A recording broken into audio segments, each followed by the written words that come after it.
Que a graça e a paz de nosso Senhor e Salvador Jesus Cristo seja com cada um de vocês que ouve essa mensagem. Hoje, 29 de março de 2020, vamos falar sobre feridas que curam.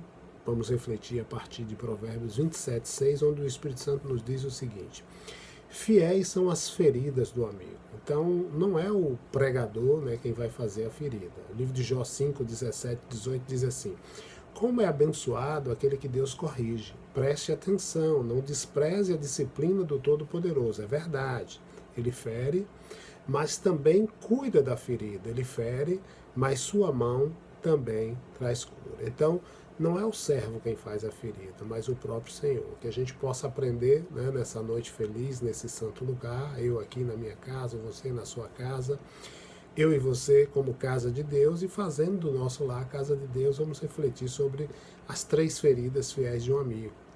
E vamos pensar a partir de uma história de uma jovem. Essa jovem chamava-se Juliana de Norwich, ela nasceu na Inglaterra e viveu entre os anos de 1342 e 1416. E ela escreveu Revelações do Amor Divino. Era uma senhora humilde que viveu, amou, orou, cantou e andou com Deus em intimidade, de maneira tal que ela exalava o bom perfume de Cristo.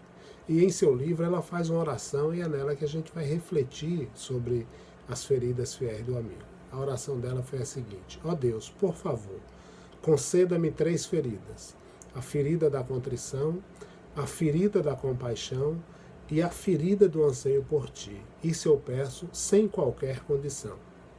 Então, de maneira clara, a gente já vê que ela não barganha com Deus. O que ela queria, cada uma das 3 coisas, eram para a glória de Deus. É como se ela dissesse assim: ó, faça o que eu te peço, Senhor, e depois me mande a conta. Não importa o preço, para mim está tudo bem. Então, amados, todos os grandes cristãos são almas feridas. É estranho o que uma ferida pode nos fazer. Por exemplo, imagina um soldado que está no campo de batalha. Num dia ele está ali sentado com os colegas, contando piadas, se alegrando, mostrando a sua força, e no outro dia ele é atingido, e aí segue chorando, abatido, derrotado.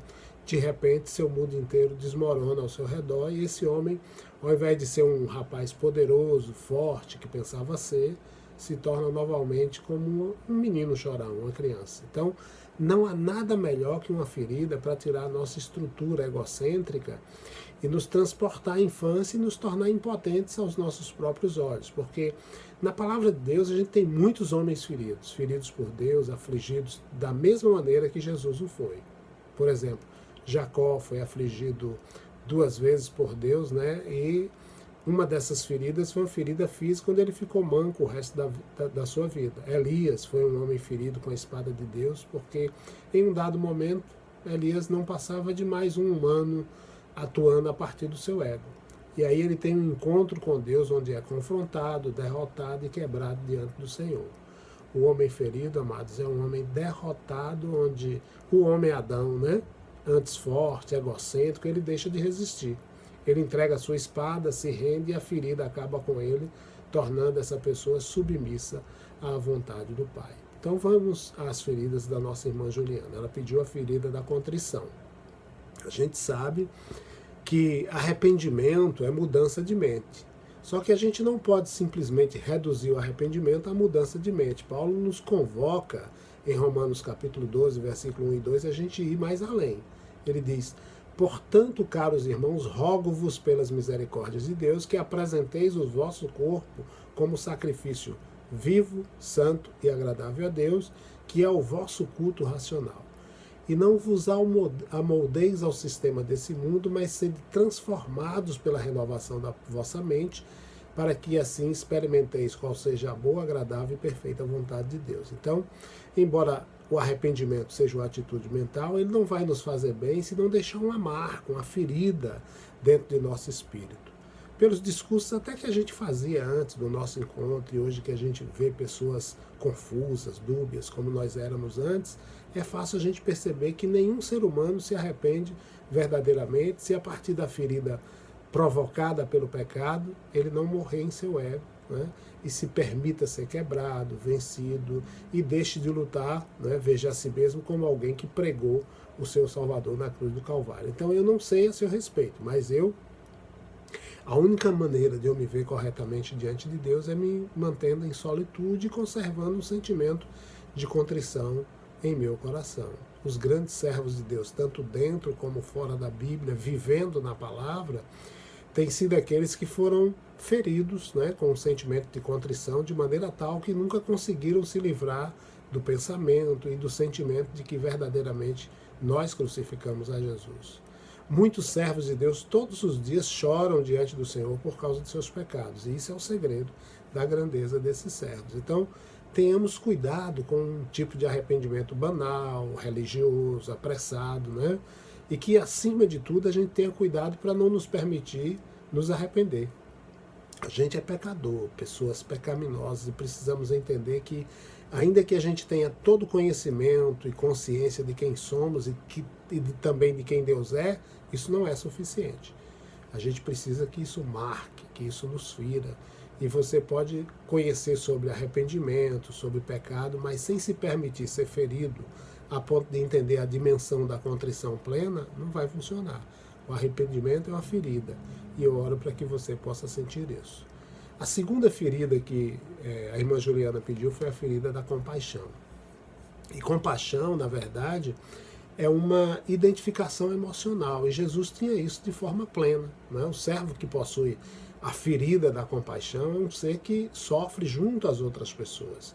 Jesus, o nosso Senhor, ele não pode mais sofrer para nos salvar. Isso ele já fez uma única vez, né, quando se entregou sem pecado, através do Espírito Santo, ao Pai ali na cruz do Calvário. Mas ainda assim, né, ele precisa sofrer para nos ter perto dele. Ele não convida seu povo para o sofrimento redentor. Isso é impossível, tá? E não poderia ser feito. A redenção é uma obra que ele já consumou na cruz. Mas ele nos convoca para que a gente sinta junto com ele, com aqueles que se alegram e também com os que sofrem, né? Ele nos chama para que a gente seja nele uma espécie de corpo terreno no qual a gente possa chorar novamente, né? Sofrer novamente, amar novamente. E para isso a gente precisa entender, Jesus ele tem dois corpos, vamos pensar assim. Um é o corpo que ele levou ali à cruz do Calvário, né? E foi nesse corpo que ele sofreu para nos salvar. Mas ele tem outro corpo na terra agora que é composto pela igreja, por nós, os batizados nele, pelo Espírito Santo na nossa conversão. Então Paulo, por exemplo, ele disse que se alegrava por poder sofrer pelos colossenses a fim de quê? De preencher o que restava das aflições de Cristo em seu corpo por amor à igreja. Então, amados, o servo ferido não é alguém que busca felicidade. Existe uma procura doentia nos nossos dias e irresponsável por felicidade. Muitos têm preferido ser felizes a sentir as feridas do sofrimento das outras pessoas. E a vontade de Deus não é que a gente busque ser feliz, mas sim que a gente busque ser santo e ao mesmo tempo ser úteis, né?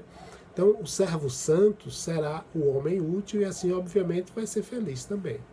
Mas se você busca felicidade e esquece de santidade e esquece de viver de maneira útil, você vai ter falta de espiritualidade e vai sobrar em carnalidade. Eu, especificamente, não participo, não convoco, não incentivo uma alegria religiosa que tanja, né, a carnalidade, longe de mim.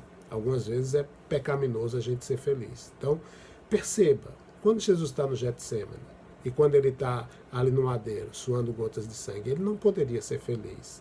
Ele era o homem de dores e experimentado nas aflições.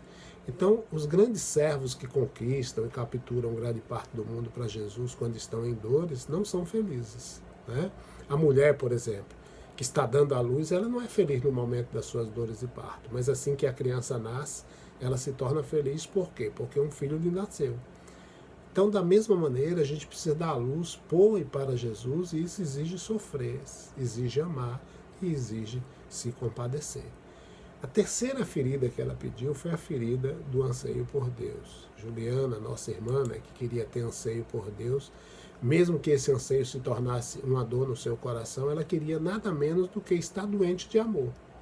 E, na verdade, ela orou a Deus que eu possa querer a Ti de tal forma que venha a ser uma ferida no meu coração e que eu nunca me livre dela.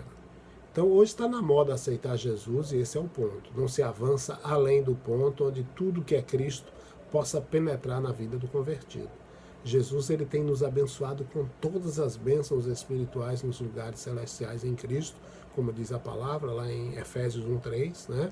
Agora entenda uma coisa. Assim como você não pode comprar comida nesses dias de quarentena com dinheiro da sua conta no banco, você está na fila do supermercado, mas se você esqueceu o cartão de débito ou se esqueceu o talão de cheque, você não vai conseguir levar. Da mesma maneira, você não pode viver dos tesouros que estão em Cristo, a menos que Ele e seus tesouros estejam em você, na sua experiência espiritual, né? Hoje a gente tem muitas conferências, seminários, congressos, retiros, chás. Um diz eu vou para o congresso, outro diz eu vou comprar livro, outro diz eu vou fazer um curso. Então, amados, a gente não precisa somente de instrução e mais instrução. A gente já foi instruído até a morte. Não estou dizendo que isso é ruim, entenda, tá certo? Mas se simplesmente a gente anotar num bloquinho à luz daquilo que nos foi dado num determinado evento, numa determinada leitura, e a gente não viver aquilo que a gente anotou, a gente não passa de fraco, fracassado, né? Sem alegria em nós mesmos. A gente vive viciado em evento, viciado em leitura, só que sem mudança. Então, o que devemos ter e querer é a ferida fiel do fiel amigo. A gente precisa ser alegremente esquecido e ainda ser ferido e lembrar da dor. Desfrutar da paz que o sacrifício de Cristo nos deu e desejar sofrer pelo outro, né? Se a gente teve um encontro com Deus, a gente deve querer mais e mais encontrar Deus e continuar buscando Ele. Moisés, por exemplo, a Bíblia diz que ele viu a glória de Deus e ele suplicou para ver mais. E quando Deus revelou a ele a sua graça, né, dizendo, olha Moisés, você achou graça diante de mim, né? Ele quis mais graça. Então, não esqueça disso. Quem tem mais de Deus, busca de maneira mais ardente para ter mais de Deus. Jesus, ele falava de uma sede sem fim e de um desejo sagrado e contínuo, e é isso que eu quero para o meu coração, não sei você, tá? Eu não quero, como nesses dias, dias repletos de cristão descartável, eu não quero ser esse tipo de cristão. O que as pessoas hoje vivem na sua dimensão de cristão descartável é querer ouvir sobre a morte de Jesus, ouvir que Jesus sofreu sozinho e buscar a felicidade. Então é tempo de buscar experiência e significado no que Jesus diz para nós, lá em João 12:24, que é, se o grão de trigo cair na terra e não morrer, ele fica só, mas se morrer, produz muito fruto. Então que a gente faça algo mais que viver, né? Algo mais que ouvir, que a gente deseje a Deus e faça também como nossa irmã Juliana, que a gente ouse pedir, né, a Deus que nos conceda uma ferida fiel e paternal, ou até mesmo 3 ou mais feridas, e que Ele possa nos ferir com o sentimento da nossa própria indignidade pecaminosa, no qual a gente venha desejar não mais perder, né? Não mais se livrar, que Ele possa nos ferir com o sentimento e as aflições da igreja e nos ferir também com um anseio por Deus, com a sede e anseio que nos leve à direção da perfeição. Então, amados, que a gente tenha um anseio por Ele, que nos torne doentes de amor, que se torne uma ferida em nosso espírito, para que assim a gente se mova em sua direção sempre, sempre achando, sempre buscando, sempre tendo, sempre desejando. E dessa maneira a terra será menos valiosa e o céu mais próximo quando a gente se move em Deus e para Deus, né, em Cristo Jesus.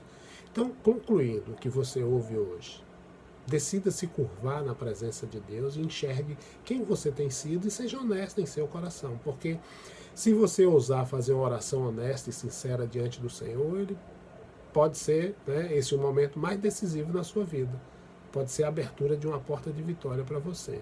E que nosso Deus permita que assim seja. Amém? Então, que o Senhor possa aplicar no seu coração essa porção e permitir que você continue crescendo na graça e no conhecimento dele. Que o amor de Deus, o nosso Pai, a graça salvadora de Cristo Jesus e a comunhão e a consolação do Espírito Santo de Deus seja com cada um de nós, povo seu, e com todo o povo de Deus espalhado na face da terra. Quem crê diz amém e graças a Deus.